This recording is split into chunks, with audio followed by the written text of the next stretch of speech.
Ya wah, kalau nasihat ulama, Quran sunnah sudah tidak didengar, maka alam yang milik Allah ini akan bicara.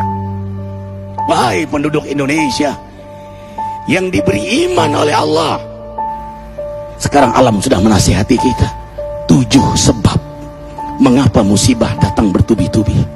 Yang pertama, karena banyaknya maksiat. Surah Yasin ayat 19 yang kita baca setiap hari.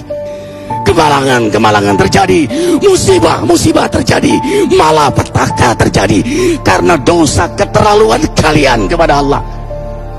Yang kedua, karena banyaknya orang berbuat zalim. Dengarkan surah Qasas ayat 59. Kami tidak akan menghancurkan satu daerah kecuali para penduduknya banyak berbuat zalim.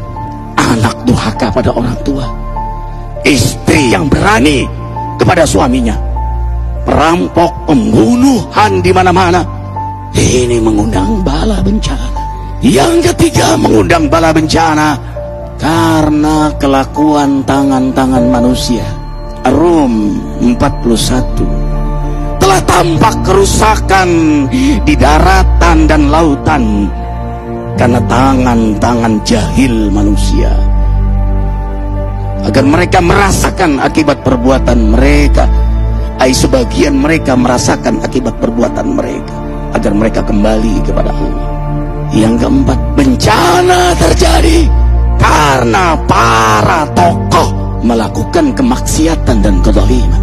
Dengarkan dengan iman, wahai penduduk Indonesia yang mulia, bila kami ingin menghancurkan suatu negeri, kami perintahkan para tokohnya untuk taat kepada Allah, tapi mereka maksiat, tapi mereka berbuat zalim, tapi mereka khianat kepadaku dan kepada makhlukku. Fahaqa alaihil qaul, maka haklah untuk mereka datang bala bencana seperti kaum Ad, kaum Samud, kaum Lut, kaum Nuh. Kami hancurkan sehancur-hancurnya. Siapa tokoh itu? Para pemimpin kita yang sumpah Al-Quran di kepalanya, demi Allah tidak korupsi. Lalu korupsi. Siapa lagi?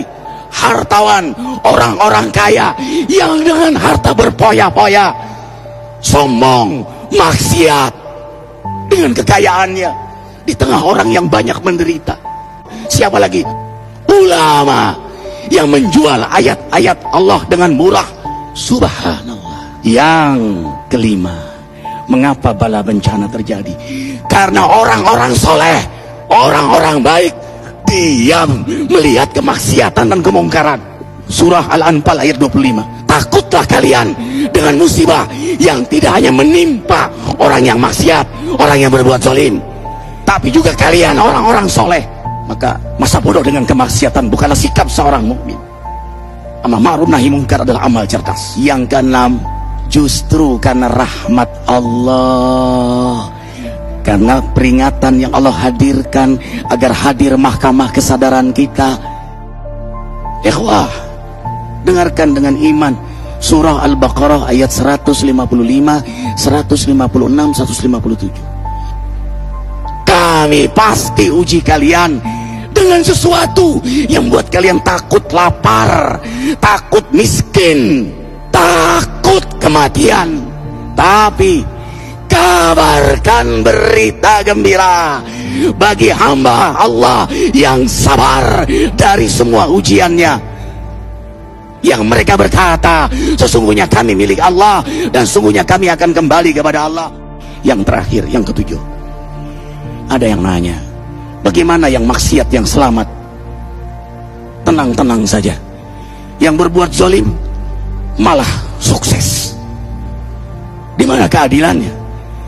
Allah Maha Adil. Dengarkan surah Hud ayat 15-16.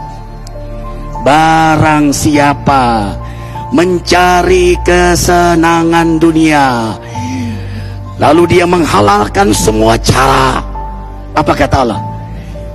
Kami beri, tapi di akhirat tidak mendapatkan secuil pun kenikmatan, malah nikmat di dunianya menjadi bahan bakar azab untuk dirinya.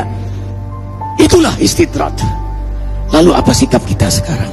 Orang beriman menjadikan peristiwa apapun sebagai jalan untuk mendekatkan dirinya kepada Allah.